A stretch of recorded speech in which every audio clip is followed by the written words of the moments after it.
있지 않고 하나님에게 있는 것을 우리는 인정합니다. 하나님의 특별한 은혜가 없으면 우리의 삶은 엉망진창이 되고 말 겁니다. 실제로 그렇습니다.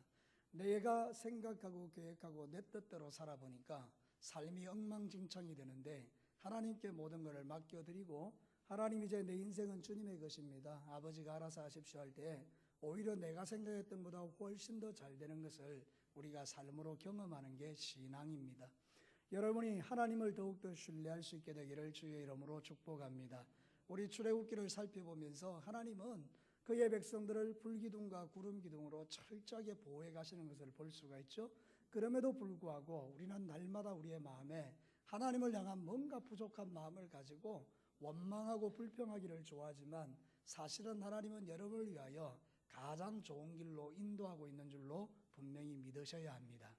지금 내가 가고 있는 이 길이 하나님이 보실 때에 제일 좋은 길임을 믿을 때에 우리가 감사하면서 살아갈 수 있다는 것입니다. 목사님, 지금 내가 아픈데요. 목사님, 지금 우리 집이 어떤 일인지 아십니까? 내 사업이 지금 어떻게 되고 있는지 아십니까? 그래도 뭐 좋은 길 간다고요. 그렇습니다. 성경이 가르치는 진리는 그것입니다. 우리는 그것을 통해서 놀라운 하나님의 은혜를 맛보며 살기 때문입니다. 자, 오늘 본문을 통해서 하나님이 우리에게 말씀하시는 게 있습니다. 너는 가만히 있어서 나의 구원을 보라. 저를 따라서 한번 합시다. 가만히 있어서 하나님의 구원을 보자. 오늘 읽어드린 이 성경 본문은 여러분이 잘 아시는 내용이죠. 이스라엘 백성들이 출애굽하고 난 이후에 애굽에 추격하는 군대가 올 때 앞에는 홍해가 갈라져 있고, 그래서 전부 다 죽는다고 난리를 칠 때 모세가 아니다, 우리는 하나님을 신뢰하자, 이런 이야기를 지금 하고 있는 거잖아요. 그러니까 오늘 말씀을 통해서 첫 번째 들려주는 메시지는 이것입니다. 내 인생의 막힘은 하나님의 영광을 체험하는 기회입니다. 여러분, 저를 따라서 한번 해봐요. 너무나 좋은 말씀이니까. 내 인생의 막힘은 하나님의 영광을 체험하는 기회이다. 오늘 성경 본문에 보면 하나님이 모세를 불러놓고 기가 막힌 이야기 하거든요. 여러분 한번 3절을 한번 보십시오. 바로가 이스라엘 자손에 대하여 말하기를 그들이 그 땅에서 멀리 떠나 광야에 갇힌 바 되었다 하리라. 사람이나 바로나 백성들은 우리가 광야에 갇혔다 이렇게 표현합니다. 그런데 하나님이 뭐라고 합니까? 4절에 우리 같이 한번 읽어봅시다. 시작. 내가 바로의 마음을 완악하게 한 적 바로가 그들의 뒤를 따르리니 내가 그와 그의 온 군대로 말미암아 영광을 얻어 애굽 사람이 나를 여호와인 줄 알게 하리라 하심에 무리가 그대로 행하니라. 여러분 보십시오. 사방으로 막혔지 않습니까? 이 인간적으로 바라볼 땐 죽은 거잖아요. 광야에 갇힌 거잖아요. 그러니까 이제 이 도간의 전지란 말이죠. 그러니까 이제 바로의 군대가 와서 죽여버리면 다 죽는 거 아닙니까? 근데 하나님이 뭐라고 말하는가 하면 그때 네가 하나님의 영광을 보리라. 제가 말씀을 준비하면서 너무 감격했던 게 바로 이 부분입니다.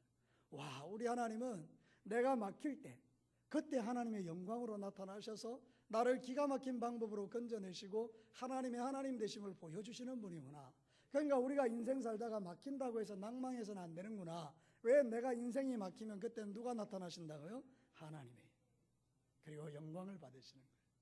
그러니까 아까 조금 전에 제가 말씀드렸죠. 병이 들었거나 사업이 안 되거나 직장이 어려움을 당하거나 내 자녀에 문제가 생기거나 우리는 다 막힘이라고 보지만 하나님은 내 영광을 보여줄 자리라고 하는 거예요. 지금 여러분이 당하는 많은 어려움과 고난이 분명히 여러분이 믿음을 가지고 이해하면 그 자리가 하나님의 영광을 보는 자리임을 믿으셔야 합니다. 그래서 시편 기자는 시편 136편 13절과 15절에 이렇게 말합니다. 홍해를 가르신 이에게 감사하라. 그 인자심이 영원함이로다. 이스라엘을 그 가운데 통과하게 하신 이에게 감사하라. 그 인자심이 영원함이로다. 바로와 그의 군대를 홍해에 엎드리신 이에게 감사하라. 그 인자심이 영원함이로다. 우리의 말로 하면 내 인생에 가로막히게 되었을 때 하나님께 감사하라. 그 인자심이 영원함이로다. 그 내 가로막힌 문제를 풀어내시고 길을 여시는 하나님께 감사하라. 사랑하는 성도들은 믿음이 확 생기지 않습니까? 그러니까 여러분의 인생 가운데 때로는 답답한 일을 만나며 원망불평하는 습관을 버리고 하나님 앞에 이 믿음을 가지고 주님을 찬양하는 것이 성도의 삶이라는 거 성경이 가르칩니다. 여러분 오늘 이 믿음이 여러분에게 일어나게 되기를 축복합니다. 믿음이 없으면 구하시기를 바랍니다. 저도 뭐 말씀을 이렇게 전하지만요, 믿음 없는 사람인 것은 저와 여러분이 똑같은 사람입니다. 그래서 저도 늘 구하는 게 그겁니다. 하나님 믿음을 주십시오. 목사인 내가 믿어야 우리 성도들이 믿을 거 아닙니까? 나에게 먼저 믿음을 주십시오. 그 기도가 저의 기도 제목 중에 하나입니다. 믿어지는 믿음을 주옵소서. 얼마나 하나님이 믿어지면 뭐 겁날 게 뭐가 있습니까? 사랑하는 성도 여러분, 위기의 순간이 하나님을 만나는 순간인데 내가 가장 위기의 순간에 빠지면 하나님이 두 팔로 나를 안아주십니다.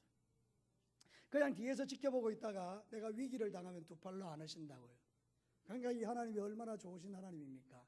사랑하는 성도 여러분, 내가 믿는 하나님, 여러분이 믿는 하나님은 세상에서 가장 좋은 하나님인 줄로 믿습니다. 그래서 여러분 고린도후서에 보면 사도 바울이 이런 고백을 합니다. 4장 7절과 8절, 우리가 이 보배를 질그릇에 가졌으니 예수님을 마음에 모셨으니 하나님을 믿는 믿음을 가졌으니 이는 심히 큰 능력이 하나님께 있고 우리에게 있지 않음을 알게 하려 함이라. 우리가 사방으로 우겨쌈을 당하여도 쌓이지 아니하고 답답한 일을 당하여도 낙심하지 않는다. 여러분, 오늘 권사님 기도했습니다만 때로는 낙심이 되고 어렵고 힘든 일이 오면 우리는 막 낙심되는 말을 많이 하잖아요. 근데 사실 믿음의 사람들은 어떻습니까? 그때가 바로 하나님을 고백할 때라는 거예요. 집사님, 조금 있어봐. 내가 지금은 어려운데 분명히 하나님께서 나에게 놀라운 일을 행하실 거야. 하나님의 기적이 나타날 거야. 내가 그때 네한테 간증해 줄게. 이게 바로 그리스도인이라는 거예요. 아이고 집사님 못 살겠다. 하나님 나한테 왜 그런지 모르겠다. 도대체 다른 사람 다 놔놓고 나를 왜 괴롭히시는지 모르겠다. 이런 게 아니라 정말 하나님이 막힐 때 하나님의 영광을 보여주신다는 것을 우리에게 말하죠. 십자가와 부활의 믿음이 그것입니다. 십자가가 있으면 부활이 있는 거예요. 여러분 십자가를 믿으십니까? 그럼 부활이 있는 걸 믿으십니까? 여러분의 인생에 고난이 있다는 거 아십니까? 그럼 고난 뒤에 축복이 있다는 것도 믿으십니까? 그건 뭐가 문제입니까? 그러니까 여러분 오늘도 여러분의 마음속에 하나님을 향한 감사가 불같이 일어나게 되기를 주의 이름으로 축복합니다. 힘들고 어려워도 홍해는 갈라지게 되어 있습니다. 내가 보니 안 갈라지는 거지 하나님은 다 갈라놓으신 거예요. 나는 몰라서 그렇지 이미 길이 열려 있는 거예요. 제가 예전에 참 그런 생각했어요. 하나님 길 열어주세요. 길 열어주세요. 근데 나중에 제가 깨달은 게 뭔지 아십니까? 이미 길이 열려 있더라고요. 그래서 우리는 이렇게 기도해야 됩니다. 하나님 길 열어놓으심을 감사합니다. 저를 따라서 한번 합시다. 하나님 길을 열어주셔서 감사합니다. 그런 희미한 감사로 통하겠습니까? 하나님 나에게 길을 열어주심을 감사합니다.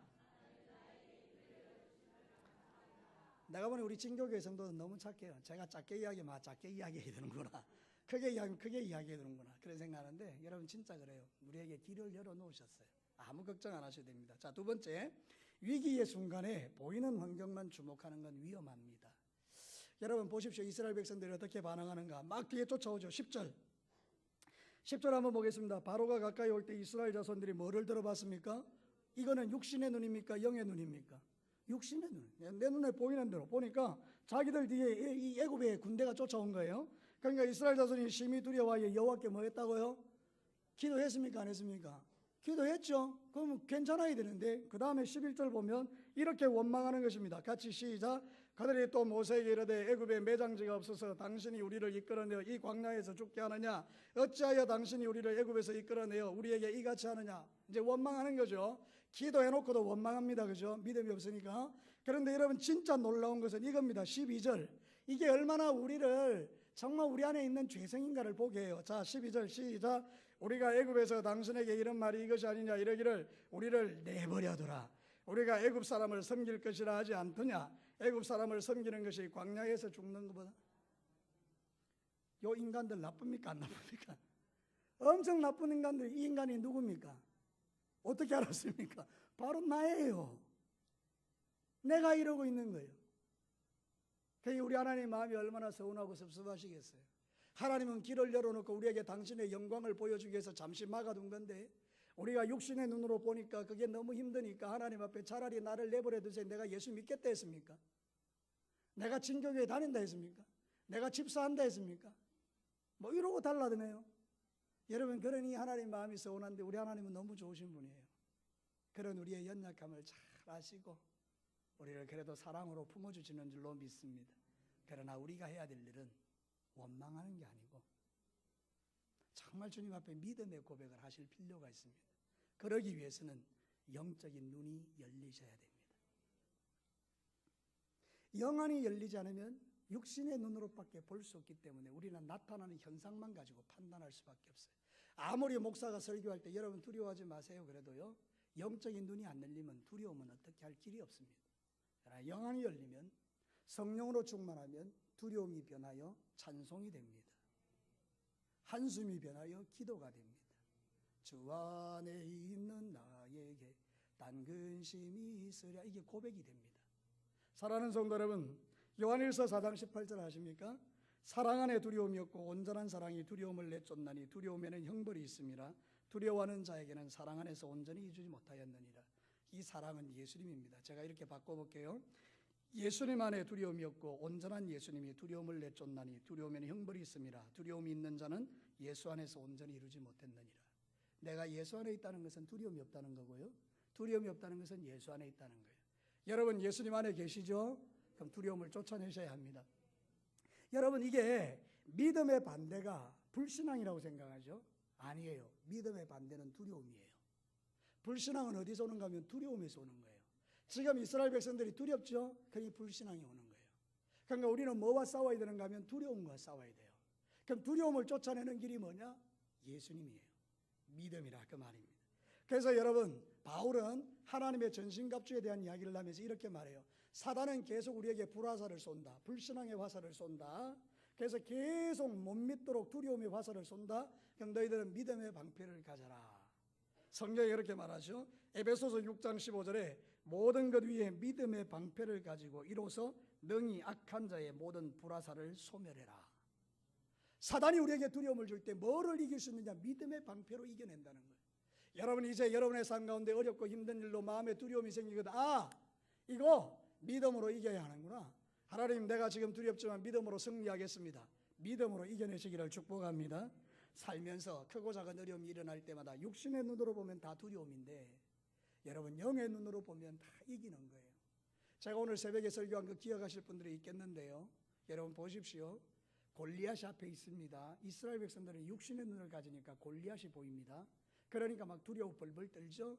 다윗은 조그만한데 앞에 섰습니다. 그는 영의 눈이 열렸잖아요. 골리앗이 안 보이고 누가 보입니까? 만군의 여호와 하나님이 보이는 거예요. 그러니까 골리앗 이건 아무것도 아닌 거예요. 그죠? 그러니까 여러분 담대해지는 거예요. 우리가 이 마지막 시대에 살면서 신앙의 원리는 되게 간단하거든요. 여러분이 두려움이 올 때 믿음으로 하나님을 바라보면 두려움이 아무 문제가 안 되는 거 알지 않습니까? 근데 영의 눈이 안 열린 거예요. 그러니까 여러분들이 이제는 기도하셔서 경건의 훈련들을 통해서 영의 눈이 더 열려지셔야 합니다. 그 말은 쉽게 말해서 하나님이 보이셔야 된다 이런 뜻이잖아요. 하나님, 위기의 순간에 내가 주님을 바라봅니다. 모든 믿음의 사람들의 특징이 뭔가 하면 어려운 순간에 눈을 들어 하늘을 본 사람들이거든요. 그래서 저는 우리 교회 중직자들 있잖아요. 장로님들, 권사님들, 집사님, 난수 집사님들, 일반적인 집사님들 특별히 경건의 훈련을 통해서 눈을 들어 하늘을 볼 수 있는 실력들이 많아야 돼요. 그러면 여러분들이 그렇게 자리를 딱 지키고 있으면 교회는 든든한 거예요. 장로님들이 흔들리면 다 흔들리잖아요. 그러니까 우리 교회 성도님들은 장로님들을 존중히 여겨줘야 돼요. 기도해 주셔야 돼요. 권사님들 위해서 기도해 주셔야 돼요. 장로 너가 뭐 하는데, 권사 너가 뭐 하는데 이러면 안 돼요. 왜냐하면 그분들이 서 있으므로 교회가 든든히 서 있는 것이니까 여러분들은 기도를 많이 하셔야 되고요. 저도 생각할 때 내 육신의 눈이 열리면 사람들의 부족함이 보이는데 영의 눈이 열리면 하나님이 보이는구나. 자, 이제 저를 따라서 말합시다. 육신의 눈이 열리면 사람이 보이고 영의 눈이 열리면 하나님이 보인다. 믿으시면 아멘요. 그래서 여러분의 삶에 기도와 말씀이 필요한 거예요. 예배가 필요한 거예요. 이렇게 하나님 말씀이 들려질 때 믿음으로 아멘 할 때 우리 마음속에 용기가 생기는 것입니다. 그래서 위기의 순간에 보이는 환경을 보면 이스라엘 백성들처럼 되는 겁니다. 차라리 내가 옛날이 좋았다. 우리가 애고에서 종살이하는 게 훨씬 좋다. 여러분 이게 무슨 이야기죠? 예수 안 믿는 게 훨씬 좋다. 마귀 노릇하는 게 더 좋다. 이거 아닙니까? 지옥 가는 게 차라리 낫다. 이 말 아닙니까? 우리가 어떻게 그럴 수 있나요? 그런 건 있을 수 없는 거니까. 여러분의 삶 가운데서 눈에 보이는 육신의 것으로 판단하지 말고 기도와 말씀을 통해서 영적인 눈이 열리고 그래서 여러분의 입술에서 정말 믿음의 언어들만 나오기를 주의 이름으로 축복합니다. 마지막 세 번째입니다. 제가 사실 설교를 준비하면서 이 부분이 너무 좋았습니다. 하나님 나도 이렇게 하게 하옵소서. 그게 뭔가 하면 하나님이 하실 일들에 대한 믿음의 고백이 필요하다는 거예요. 하나님이 하실 일들에 대해서 믿음의 고백을 하면 삶이 바뀐다는 거예요. 모든 사람이 전부 다 막 죽겠다고 난리를 피우는데 여러분 모세를 한번 보십시오. 13절 14절 우리의 믿음의 고백으로 한번 읽어봅시다. 13절 14절 시작. 모세가 백성에게 이르되 너희는 두려워하지 말고 가만히 서서 여호와께서 오늘 너희를 위하여 행하시는 구원을 보라. 너희가 오늘 본 애굽 사람을 영원히 다시 보지 아니하리라. 여호와께서 너희를 위하여 싸우시리니 너희는 가만히 있을지어다. 이제 우리가 본문으로 들어가 봐요. 여러분 눈을 지그시 감고 그 상황으로 들어가 봐요. 200만 명이나 넘는 사람이 전부 다 입대하는 겁니다. 모세를 향해서 이 죽일 놈아 우리가 나온다 그랬나? 네가 왜 우리를 억지로 끌어내서 여기서 죽이려? 뒤에 한번 봐봐라. 애굽의 군대고 앞에 봐봐라. 그 홍해고 누가 우리를 이겨서 건져낼 수 있느냐? 네 임마 살래 죽을래? 네가 왜 우리를 속여가지고 이리로 끌고 왔느냐? 막 난리가 시장통보다 더한 그런 막 원망과 불평이 막 일어나고 돌을 들고 죽이려는 이 상황에 한순간에 모세의 말이 역전시킵니다. 믿음의 말의 위력이 이런 거라는 거예요. 모세가 말합니다. 가만히 있으라. 두려워하지 마라. 하나님이 우리를 위해서 싸우신다. 기적을 보게 될 것이다. 너희들이 본 저 애굽 사람은 다시는 못 볼 거야. 이 믿음의 말이요 200만 명이나 넘는 사람들의 불평을 잠재워 버립니다. 믿음의 위력입니다. 사랑하는 성도 여러분, 가정에 믿음의 사람 한 사람 있으면 가정이 삽니다. 교회에 믿음의 사람 하나 있으면 교회가 삽니다. 장로님이 믿음의 사람이 되면 교회가 산다 그 말입니다. 저 권사님이 믿음의 사람이면 교회가 산다는, 집사님이 믿음의 사람이 되면 사는 거예요. 믿음의 말이 모든 걸 뒤집는다니까요. 왜 그런지 아세요? 하나님이 내 귀에 들린 대로 역사하시는 분이라서 그래요. 믿음이 세상을 이기기 때문에 그래요. 여러분 성경 요한일서 5장 4절에 보면 무릇 하나님께로부터 난 자마다 세상을 이기느니라. 세상을 이기는 승리는 이것이니 우리의 믿음이니라. 여러분 성경에 민수기 14장 28절은 우리가 같이 한번 읽어봐요. 한번 띄워보죠. 방송실 어디 갔나요? 안 됩니까? 안 됩니다. 자, 민수기 14장 28절 우리 저를 따라서 한번 해봐요. 그들에게 이르기를 여호와의 말씀에 내 삶을 두고 맹세하노니 너희 말이 내 귀에 들린 대로 내가 너희에게 행하리라. 여러분 보십시오. 저는 이 말씀이 너무 놀랍습니다. 200만 명이 소리를 지릅니다. 안 된다고. 한 명 모세가 된다고 이야기합니다. 하나님이 200만 명의 소리를 듣습니까? 한 명의 소리를 듣습니까? 한 명의 소리. 그래서 홍해를 갈라냅니다. 기가 막히지 않습니까? 우리 하나님. 저 같으면 다수결의 원칙에 따라서 200만 명의 이야기를 들어서 이스라엘 백성들을 작살내야 됩니다. 하나님은 모세의 말을 듣습니다. 여러분 이게 하나님의 사랑입니다. 수많은 사람들이 안 된다 할 때 된다라고 말하는 그 한 사람이 교회를 살리고 가정을 살리고 여러분의 인생을 살려냅니다. 여러분의 입술에 나오는 말을 분별하세요. 우리는 예수 안 믿는 사람이 아닙니다. 우리는 하나님의 백성들입니다. 내 귀에 들린 대로 행하여 주리라. 하나님이 그렇게 말씀하시면 하나님의 귀에 무슨 이야기를 들려드려야 되나요? 하나님 신뢰합니다. 하나님 믿습니다. 하나님 확신합니다. 나는 당신이 나의 구주임을 믿습니다. 하나님 나를 보내소서 내가 여기 있나이다. 이 얼마나 하나님께서 기뻐하실 언어들입니까? 여러분, 여러분의 삶 가운데 믿음의 고백을 통해서 영적 기류를 바꾸어내시기를 축복합니다. 사랑하는 성도 여러분, 오늘 이 성경 본문 우리에게 그런 것 가르치는 거예요. 우리가 하나님의 자녀라면 이런 놀라운 은혜를 누리는 자인데요, 우리는 매일 영적 전쟁을 치르는 사람들입니다. 사단은 끊임없이 우리를 조롱하고, 사단은 끊임없이 우리의 마음에 부정적인 생각을 집어넣고, 사단은 끊임없이 원망 불평을 집어넣지만 우리는 영적 전쟁을 통해 싸우는 거예요. 두려워하지 마. 원수마귀는 떠나가. 나는 가만히 있을 거야. 하나님이 역사하실 거야. 그래서 혹시나 여러분들 가정이나 교회나 어른 그 단체에서 누군가가 이렇게 이스라엘 백성들처럼 안 됩니다, 홍해가 있고 뒤에는 뭐가 있고 그러면 집사님 가만히 계십시오. 여호와께서 우리를 위하여 싸우실 것입니다. 자, 이제 서로 인사하고 마치겠습니다. 집사님 가만히 계십시오. 자, 아시겠죠? 자, 여러분의 삶에 하나님이 함께 하시고 여러분의 모든 삶을 주님이 지금 끌고 가시고 절대로 나쁘지 않습니다. 하나님의 손 안에 있으면 지금 길이 열린 겁니다. 여러분 그 믿음을 가지시고 믿음으로 승리하시기를 주의 이름으로 축복합니다. 우리 같이 한번 기도합시다.